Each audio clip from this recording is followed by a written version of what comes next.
Đây là bản đồ của vịnh Ba Tư, và ngay tại lối ra của vùng vịnh này chính là eo biển Hormuz, một trong những tuyến hàng hải quan trọng nhất thế giới.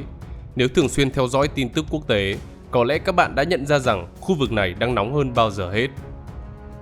Tuy nhiên, những căng thẳng này không chỉ dừng lại ở vấn đề chính trị hay quân sự của khu vực, mà còn tác động trực tiếp đến nền kinh tế toàn cầu, đặc biệt là thị trường năng lượng.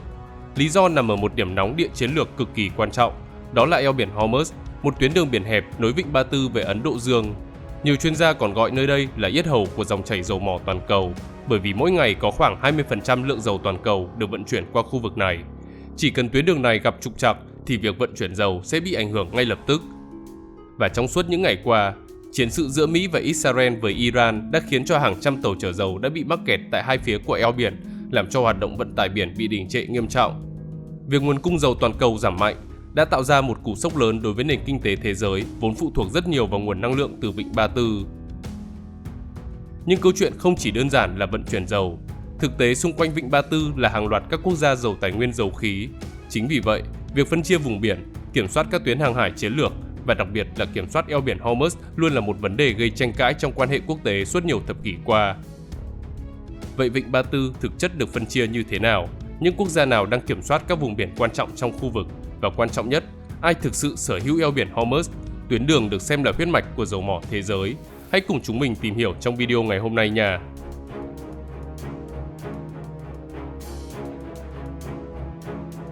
Đặc điểm tự nhiên của vịnh Ba Tư.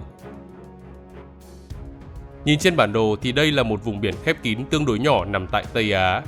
Trên thực tế thì vịnh Ba Tư là phần mở rộng của Ấn Độ Dương, nằm giữa bán đảo Ả Rập và vùng Tây Nam Iran.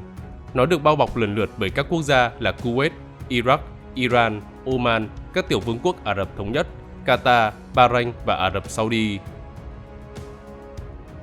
Hiện nay vịnh Ba Tư có tổng diện tích là 251.000 km², rộng gần gấp đôi vịnh Bắc Bộ giữa Việt Nam và Trung Quốc, với chiều dài tối đa là 989 km và chiều rộng tối đa là gần 600 km.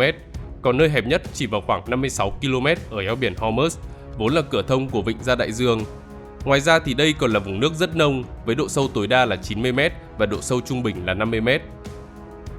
Đường bờ biển của vịnh Ba Tư có tổng chiều dài là 5.117 km, trong đó Iran là quốc gia sở hữu đường bờ biển dài nhất là 1.536 km, chiếm đến 30% tổng chiều dài bờ biển của vịnh. Trong khi Iraq có đường bờ biển ngắn nhất khi chỉ vỏn vẹn 58 km, tức chỉ chiếm khoảng 1,1%. Vịnh Ba Tư có thời tiết khá khắc nghiệt, với nhiệt độ thường cao và đạt 50 độ C vào mùa hè, trong khi lượng mưa thưa thớt và chủ yếu tập trung ở khu vực phía đông bắc của vịnh. Ngoài ra thì do không có nhiều con sông lớn đổ vào nên lượng nước bốc hơi rất cao. Đây là những nguyên nhân khiến cho vùng vịnh này trở thành một trong những vùng biển mặn nhất thế giới. Theo đó, độ mặn trung bình của nước biển là 35 phần nghìn. Tuy nhiên con số đo được tại vịnh Ba Tư thậm chí lên tới 40 phần nghìn. Nhưng không phải vì thế mà hệ sinh thái tại đây không phát triển. Ước tính có khoảng 700 loài cá đã được tìm thấy và hầu hết chúng là loài đặc hữu, sống phụ thuộc vào rạn san hô để kiếm thức ăn và nơi trú ẩn. Tọa lạc trên bờ biển vịnh Ba Tư hiện nay có rất nhiều cảng biển quan trọng, góp phần vào sự thịnh vượng của các quốc gia trong khu vực. Nằm cách trung tâm thành phố Dubai của UAE khoảng 35 km về phía tây nam là cảng Jebel Ali. Nó được vận hành từ năm 1979 và đang được quản lý bởi Dubai Port World, một trong những tập đoàn vận tải và logistics lớn nhất thế giới. Hiện đây được xem là cửa ngõ giao thương quan trọng của UAE với các thị trường quốc tế như là châu Á, châu Âu, Bắc Mỹ và châu Phi. Vào năm 2023, Jebel Ali đã tiếp nhận khối lượng container lên tới 14,47 triệu TEU, tăng từ 13,97 triệu TEU so với năm 2022, và kỷ lục này cũng đã giúp cho cảng của UAE trở lại top 10 thế giới sau khi rớt hạng từ năm 2019. Ngày nay thì vẫn có một số tranh chấp liên quan đến tên gọi của vùng biển này. Dù về mặt lịch sử, nó được gọi là Vịnh Ba Tư, nhưng Hội đồng Hợp tác Vùng Vịnh, một liên minh chính trị và kinh tế của tất cả các quốc gia Ả Rập ở Vịnh Ba Tư, ngoại trừ Iraq, vẫn thích sử dụng thuật ngữ Vịnh Ả Rập. Đây là một trong những nguyên nhân khiến cho mối quan hệ giữa Iran và các quốc gia còn lại không mấy êm đẹp trong nhiều năm qua. Trong đó, mâu thuẫn giữa Iran và Ả Rập Saudi được đánh giá là gay gắt nhất khi mà mối quan hệ của hai bên đã đóng băng kể từ cuộc cách mạng Hồi giáo năm 1979 ở Iran. Cùng với đó là mối bất hòa âm ỉ suốt hàng nghìn năm qua giữa hai dòng Hồi giáo Sunni và Shia. Tuy nhiên thì trong một vài năm trở lại đây, nó đã trở nên ôn hòa hơn nhờ sự gắn kết của Trung Quốc.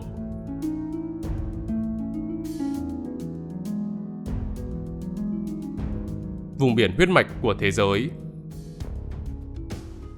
Vịnh Ba Tư còn được biết đến với biệt danh là huyết mạch dòng chảy dầu mỏ, bởi vì đây là nơi cung cấp dầu thô lớn nhất thế giới và cũng là nơi có trữ lượng khí đốt thiên nhiên cực lớn. Theo một số ước tính, thì vùng vịnh này có trữ lượng lên tới 730 tỷ thùng dầu và hơn 70.000 tỷ mét khối khí đốt tự nhiên. Vì vậy, có đến 30% lượng dầu của thế giới được cung cấp bởi các mỏ dầu tại đây. Chỉ riêng Ả Rập Saudi đã sở hữu trữ lượng dầu thô lên tới 259 tỷ thùng, đứng thứ hai của thế giới, trong khi trữ lượng khí đốt của quốc gia này cũng rất dồi dào là 9.430 tỷ mét khối, xếp ở vị trí thứ 6 toàn cầu. Trong đó, Safaniya là mỏ dầu ngoài khơi lớn nhất, nằm ở vùng biển Vịnh Ba Tư, cách thành phố Dharan khoảng 260 km về phía bắc. Mỏ được phát hiện vào năm 1951 và bắt đầu khai thác từ năm 1957, bao gồm hơn 624 giếng khai thác và rất nhiều giàn khoan khác nhau. Ước tính trữ lượng của nó lên tới 37 tỷ thùng dầu và gần 5,4 nghìn tỷ mét khối khí tự nhiên. Iran cũng là một trường hợp đáng chú ý, với trữ lượng dầu thô lên tới 209 tỷ thùng và đứng thứ 3 thế giới. Nơi đây cũng có tiềm năng khí đốt tự nhiên đáng kể, với trữ lượng đã được chứng minh là 34.000 tỷ mét khối, xếp thứ 2 thế giới, chỉ sau Nga. Đồng thời thì quốc gia này cũng là nhà sản xuất khí đốt tự nhiên lớn thứ 3 thế giới, sau Mỹ và Nga. Tuy vậy thì cả Ả Rập Saudi và Iran đều không phải là những quốc gia thịnh vượng nhất tại khu vực này. Thay vào đó là Qatar, quốc gia nằm ở phía tây của Vịnh Ba Tư. Vào năm 2025, GDP của quốc gia này là 222,12 tỷ đô la, cùng với dân số là 3,11 triệu người, với phần lớn là người nước ngoài, khi GDP bình quân đầu người vào khoảng 71.421 đô la.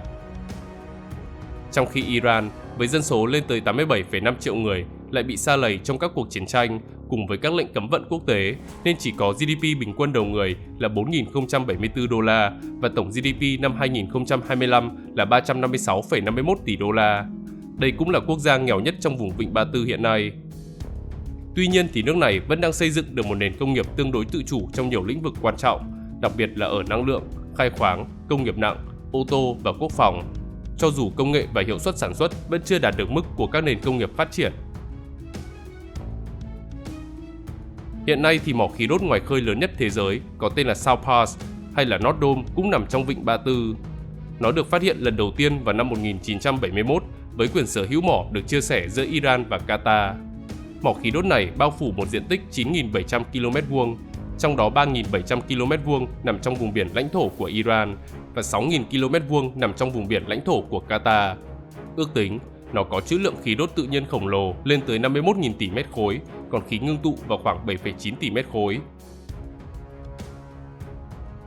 Hiện Qatar còn được biết đến là một trong những nhà sản xuất khí tự nhiên hóa lỏng, viết tắt là LNG hàng đầu thế giới. Trong đó thì các nước châu Á là những thị trường nhập khẩu chính. Nhưng gần đây, nhu cầu từ các quốc gia châu Âu cũng tăng đáng kể sau khi bùng nổ cuộc xung đột giữa Nga và Ukraine.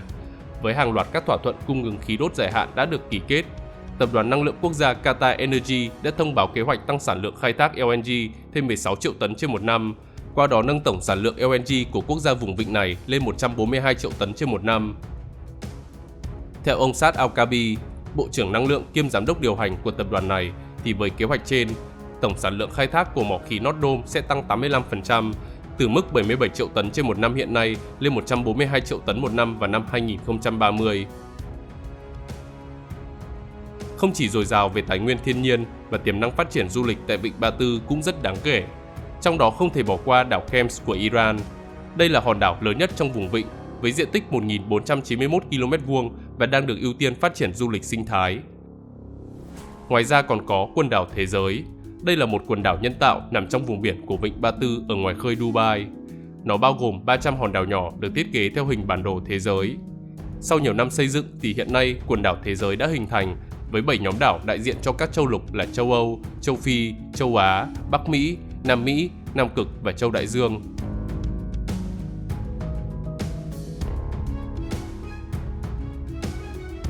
Phân chia ranh giới biển trong Vịnh Ba Tư. Kể từ khi trữ lượng dầu mỏ dồi dào được phát hiện tại Vịnh Ba Tư thì cũng là lúc các vấn đề tranh chấp về ranh giới biển xuất hiện giữa 8 nước trong khu vực. Ước tính có ít nhất 15 đường ranh giới trên biển cần được đàm phán giữa các nước. Tuy nhiên, vì tình hình tại một số quốc gia vẫn còn nhiều bất ổn nên cho đến nay mới chỉ ghi nhận được một số thỏa thuận chính thức, còn lại thì vẫn trong tình trạng bỏ ngỏ. Đầu tiên là ranh giới giữa Iran và Oman. Hai quốc gia này đã ký thỏa thuận ranh giới vào ngày 25 tháng 7 năm 1974 sau khi trao đổi các văn bản phê chuẩn. Thỏa thuận có hiệu lực vào ngày 28 tháng 5 năm 1975. Theo đó thì đường biên giới trên biển giữa hai nước dài 231,2 km và bao gồm 22 điểm. Trong đó thì điểm số 1 nằm cách đều so với đất liền hai nước. Từ đây thì nó kéo dài theo eo biển Hormuz đến điểm số 21. Tuy nhiên thì điểm số 22 vẫn chưa được xác định, nhưng người ta vẫn thường kéo dài đến một đoạn theo góc phương vị 190 độ từ điểm 21 xuống. Tiếp đến là Oman và UAE. Đây là hai quốc gia có vị trí địa lý khá đặc biệt, bởi vì bán đảo Musadam thuộc chủ quyền của Oman nhưng lại tách biệt hoàn toàn với đất nước khi được bao quanh bởi lãnh thổ của UAE. Mặc dù cho đến nay, thông tin về việc phân định ranh giới biển giữa Oman và UAE vẫn chưa rõ ràng, nhưng về cơ bản sẽ cần có hai đường phân định lãnh thổ giữa hai nước. Trong đó thì đường biên giới phía Tây ước tính dài 40 km sẽ xuất phát từ ranh giới đất liền giữa hai nước và kết thúc ở gần điểm số 1 của đường biên giới giữa Oman và Iran. Còn đường biên giới phía Đông dài hơn 50 km, bắt đầu từ ranh giới đất liền giữa hai nước và được nối với điểm số 22 của đường biên giới Oman-Iran. Thứ ba là biên giới của UAE, Iran. Hiện nay giữa hai nước mới chỉ đạt được thỏa thuận về một đoạn ranh giới ở trung tâm dài gần 72,6 km với 5 điểm. Trong đó thì điểm số 1 nằm cách đều các vùng đất liền giữa hai nước và được nối thẳng với điểm số 2 cách đó khoảng 35,3 km. Từ đây thì ranh giới chếch một chút về phía đông đến điểm số 3 rồi uốn lượn theo hình cung cách đảo Syria của Iran 12 hải lý, khoảng 22,2 km về phía nam để đến với điểm số 4. Từ đây thì đường ranh giới kéo dài và kết thúc tại điểm số 5. Có thể thấy là đoạn biên giới giữa Iran và UAE mới chỉ được phân định một đoạn dài 72,6 km. Hai đoạn còn lại ở phía Tây và phía Đông vẫn đang trong tình trạng bỏ ngỏ. Nó xuất phát từ việc mối quan hệ giữa hai nước đã trở nên xấu đi bởi vì Hải quân Iran đơn phương chiếm giữ 3 hòn đảo Abu Musa, Greater Tans và Lesser Tans vào ngày 30 tháng 11 năm 1971, ngay sau khi quân đội Anh rút lui khỏi khu vực này và không có thỏa thuận đàm phán với UAE.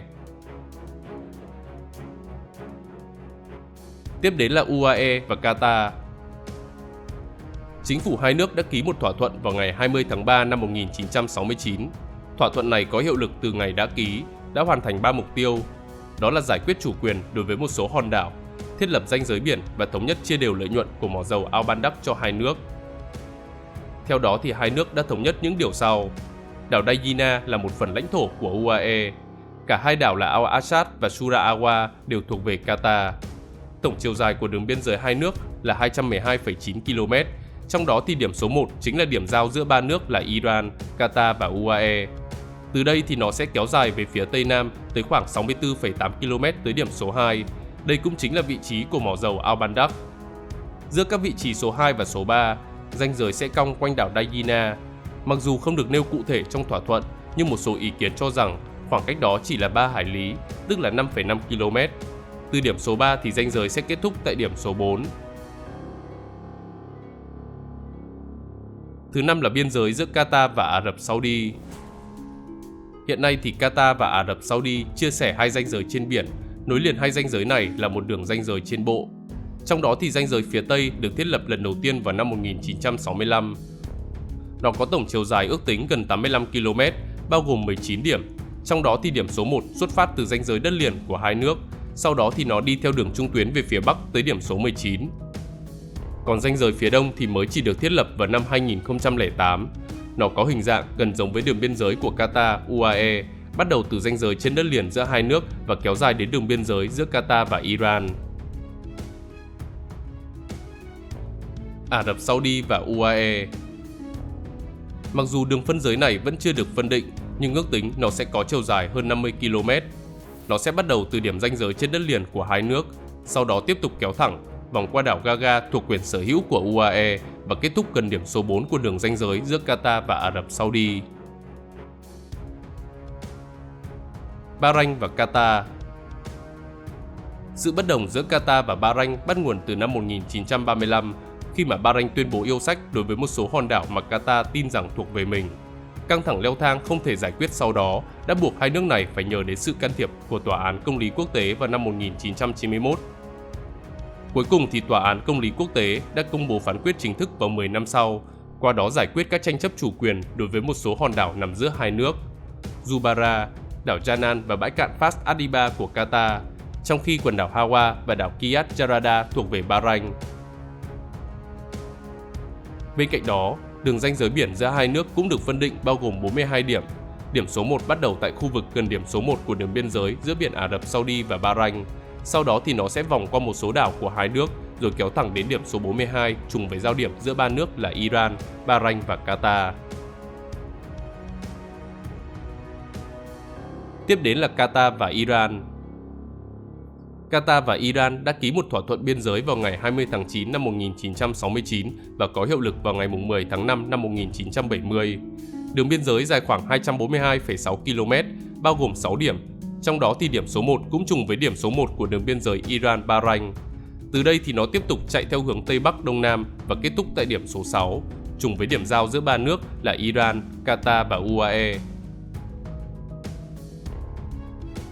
Thứ 9 là ranh giới giữa Bahrain, Iran. Hai quốc gia nằm đối diện nhau qua phần trung tâm của Vịnh Ba Tư đã ký một thỏa thuận vào ngày 17 tháng 6 năm 1971 và nó có hiệu lực vào ngày 14 tháng 5 năm 1972. Theo đó thì đường biên giới giữa hai nước dài 52,4 km, bao gồm 4 điểm, trong đó thì điểm số 1 nằm ở trung tâm Vịnh Ba Tư, cũng trùng với điểm giao giữa ba nước là Iran, Bahrain và Qatar. Nó sẽ kéo dài khoảng 28,5 km về phía Tây tới điểm số 2. Từ đây thì nó sẽ tiếp tục chếch về phía Tây Bắc để đến với điểm số 3. Tiếp đó thì nó sẽ kết thúc tại điểm số 4, trùng với điểm giao giữa ba nước là Iran, Ả Rập Saudi và Bahrain. Thứ 10 là biên giới của Bahrain, Ả Rập Saudi. Thỏa thuận này đã được hai nước ký vào ngày 22 tháng 2 năm 1958 và có hiệu lực vào ngày 26 tháng 2 năm 1958. Ranh giới kéo dài khoảng 182,4 km và bao gồm 14 điểm. Trong đó điểm thứ nhất nằm cách đều giữa phần đất liền của Bahrain và Ả Rập Saudi, còn điểm kết thúc là điểm số 14, nằm ngay giao điểm giữa ba nước là Iran, Ả Rập Saudi và Bahrain. Ngoài ra thì cả hai nước cũng thống nhất sẽ chia sẻ doanh thu về một khu vực dầu khí rộng khoảng 1.243 km². Ả Rập Saudi, Iran. Theo đó, thỏa thuận ranh giới thêm lục địa giữa hai nước được ký vào ngày 24 tháng 10 năm 1968 và có hiệu lực vào ngày 29 tháng 1 năm 1969. Điều 1 của hiệp ước công nhận chủ quyền của Ả Rập Saudi đối với đảo Arabi và chủ quyền của Iran đối với đảo Farsi, đồng thời phân định đường biên giới dài khoảng 257 km, bao gồm 14 điểm. Trong đó thì điểm số 1 cũng chính là giao điểm giữa ba nước là Iran, Ả Rập Saudi và Bahrain. Nó kéo dài về hướng Tây Bắc tới điểm số 14. Hầu hết ranh giới đều là điểm cách đều, ngoại trừ khu vực ở giữa do có nằm giữa hai hòn đảo đã được phân định, nên ranh giới đường biên lúc này có phần uốn cong để đáp ứng khoảng cách 12 hải lý, tức là 22,2 km xung quanh các đảo. Tiếp đến là Ả Rập Saudi, Kuwait. Đường biên giới trên biển giữa Kuwait và Ả Rập Saudi được thiết lập vào năm 2000 với tổng chiều dài khoảng 105 km. Nó bắt đầu từ điểm ranh giới trên đất liền của họ, được xác định là điểm G, và sau đó đi theo đường cách đều để đến với điểm số 4, gần nơi các quyền hàng hải của Iran sẽ có hiệu lực. Đáng chú ý, khu vực trung lập giữa Kuwait và Ả Rập Xê Út được tạo ra lần đầu tiên vào năm 1922 đã được mở rộng vào Vịnh Ba Tư và cho phép tiếp cận chung các nguồn tài nguyên dầu khí trong khu vực này. Kuwait, Iran. Tính đến tháng 7 năm 2023, Kuwait vẫn kêu gọi Iran phân định đường biên giới trên biển giữa hai nước. Một trong những nguyên nhân khiến cho thỏa thuận này bị trì hoãn trong nhiều năm đến từ việc Iran và Kuwait vẫn đang tranh chấp quyền sở hữu mỏ dầu khí Dora ở ngoài khơi Vịnh Ba Tư. Nằm trên biên giới hàng hải phía đông của Kuwait, mỏ khí Dora được phát hiện khi mà ranh giới hàng hải giữa Kuwait và Iran chưa được xác định rõ ràng. Iran, quốc gia gọi nó là Aras, cho biết mỏ này trên thực tế mở rộng vào vùng biển của nước này. Không lâu sau đó, mâu thuẫn nhanh chóng bùng nổ khi mà cả hai nước đều cấp quyền thăm dò cho các công ty riêng biệt. Kể từ đó cho đến nay, đây vẫn là một trong những nguyên nhân chính khiến cho việc phân định biên giới vẫn mãi chưa hoàn thành. Đó là còn chưa kể sự tranh chấp này còn kéo theo các nước thứ ba là Ả Rập Saudi. Như 5 phút thôi đã nói ở trên, Ả Rập Saudi và Kuwait đã hình thành một khu vực trung lập để cùng với nhau kiểm soát và nhất trí rằng các nguồn tài nguyên biển đó sẽ được chia đều cho cả hai bên. Do mỏ Dora nằm trong khu vực đó, nên đồng nghĩa với việc lợi ích của Ả Rập Saudi cũng gắn liền với việc giải quyết tranh chấp này. Kuwait, Iraq. Sau chiến tranh vùng vịnh lần thứ nhất vào năm 1991, ranh giới lãnh hải giữa Iraq và Kuwait cũng đã được thiết lập bởi Ủy ban phân định của Liên Hợp Quốc, và ủy ban này cũng đã cung cấp một bản phân định chi tiết về ranh giới đất liền của họ vào năm 1993.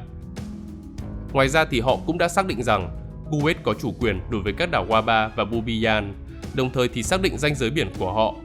Tuy nhiên mới chỉ xác định được đoạn ranh giới của Iraq và Kuwait dài khoảng 46,3 km theo đường cách đều qua sông Khor Ab Ala, trong khi phần còn lại cho đến nay vẫn đang trong tình trạng bỏ ngỏ. Cuối cùng là Iran, Iraq.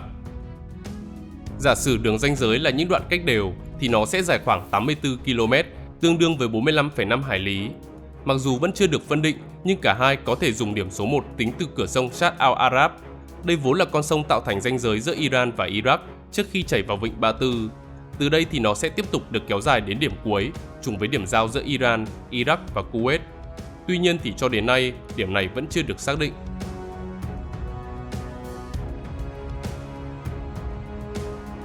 Eo biển Hormuz, tuyến đường huyết mạch kết nối vịnh Ba Tư với thế giới. Về vị trí địa lý thì Hormuz nằm giữa bán đảo Musandam của Oman và cảng Bandar Abbas của Iran, qua đó nối vịnh Ba Tư với vịnh Oman. Eo biển này được đặt tên theo đảo Hormuz thuộc Iran. Từ lâu thì nơi đây đã là kênh vận chuyển dầu nhộn nhịp bậc nhất thế giới, khi mà các thành viên của OPEC là Ả Rập Saudi, UAE, Kuwait, Iraq và Iran đều là các nước xuất khẩu dầu mỏ, và phần lớn mặt hàng này đều phải đi qua eo biển Hormuz. Ước tính eo biển Hormuz là nơi trung chuyển của khoảng 20 triệu thùng dầu thô mỗi ngày, tương đương 20% lượng nhập dầu trên khắp thế giới. Tuy nhiên thì đây cũng là một trong những khu vực bị quân sự hóa nhiều nhất thế giới. Thực tế thì trong quá khứ, eo biển này đã từng bị phong tỏa trong cuộc chiến tranh Iran-Iraq. Cả hai bên đã tìm cách làm gián đoạn hoạt động xuất nhập khẩu dầu của nhau trong một cuộc chiến được gọi là chiến tranh tàu chở dầu. Cụ thể thì hơn 600 tàu chở dầu của nhiều bên đã bị đe dọa khi đi qua eo biển này. Tình hình nghiêm trọng đến mức NATO đã phải thành lập một hạm đội để hộ tống các tàu chở dầu đi qua đây. Và hiện nay, chúng ta lại đang được chứng kiến điều này một lần nữa khi mà các hoạt động vận chuyển qua eo biển gần như tê liệt trong suốt hơn một tuần vừa qua. Nếu không tính các yếu tố bên ngoài, thì Iran và Oman là hai quốc gia kiểm soát eo biển Hormuz trên thực tế. Eo biển này nằm giữa bờ biển phía nam của Iran và bán đảo Musandam thuộc Oman, với chiều dài khoảng 167 km và đoạn hẹp nhất chỉ rộng chừng 39 km. Tuy là eo biển hẹp, Hormuz lại là một trong những tuyến đường biển quan trọng bậc nhất thế giới, bởi vì nó là lối ra duy nhất từ vịnh Ba Tư ra vịnh Oman và biển Ả Rập. Độ sâu và chiều rộng ở đây cho phép các tàu chở dầu loại lớn lưu thông với mật độ cao. Nhờ vai trò kết nối độc nhất ấy, eo biển Hormuz giữ vị trí then chốt trong chuỗi cung ứng dầu mỏ toàn cầu và được xem là một trong những điểm nghẽn chiến lược về năng lượng của thế giới. Với tư cách là thành viên của Công ước Liên Hợp Quốc về luật biển, gọi tắt là UNCLOS, thì từ năm 1996, Iran đã áp dụng các quy định của Công ước theo cách tiếp cận riêng, phản ánh các ưu tiên an ninh và chủ quyền quốc gia trong bối cảnh khu vực có tính nhạy cảm cao. Theo luật biển quốc gia năm 1993, thì chính quyền Tehran đã thiết lập các đường cơ sở thẳng để tính lãnh hải, bao gồm một số khu vực không đáp ứng đầy đủ các tiêu chí địa lý theo UNCLOS. Từ các đường cơ sở này, họ tuyên bố lãnh hải rộng 12 hải lý, vùng tiếp giáp 24 hải lý, vùng đặc quyền kinh tế 200 hải lý và thềm lục địa tương ứng. Tuy nhiên thì tại eo biển Hormuz, nơi được quốc tế công nhận là tuyến hàng hải quốc tế, thì Iran không áp dụng khái niệm đi qua quá cảnh như là quy định trong UNCLOS. Thay vào đó thì nước này đã yêu cầu các tàu chiến, tàu ngầm và tàu sử dụng năng lượng hạt nhân phải xin phép trước khi đi qua lãnh hải và chỉ cho phép đi qua vô hại, tức là hành trình phải liên tục, không có hành vi gây hại đến hòa bình, trật tự hoặc là an ninh quốc gia. Iran còn đưa ra các lập luận dựa trên các yếu tố địa lý và nhấn mạnh rằng phần kênh hàng hải nước sâu, nơi có tàu trọng tải lớn có thể di chuyển, chủ yếu nằm trong phạm vi lãnh hải của họ, qua đó củng cố lập trường kiểm soát và giám sát chặt chẽ. Nước này cũng thiết lập các vùng an toàn xung quanh những công trình ngoài khơi trong vùng đặc quyền kinh tế, nhất là gần với các đảo có tranh chấp như là Abu Musa, Greater Tunber và Lesser Tunber, với mục tiêu bảo vệ an toàn hàng hải và hạ tầng năng lượng phù hợp với quy định tại điều 60 của UNCLOS. Trong khi ở các vùng biển xa như là biển Ả Rập và biển Đỏ, Iran duy trì sự hiện diện hải quân với tuyên bố nhằm đảm bảo an toàn cho tàu thương mại và góp phần chống lại các mối đe dọa an ninh phi truyền thống như là cướp biển.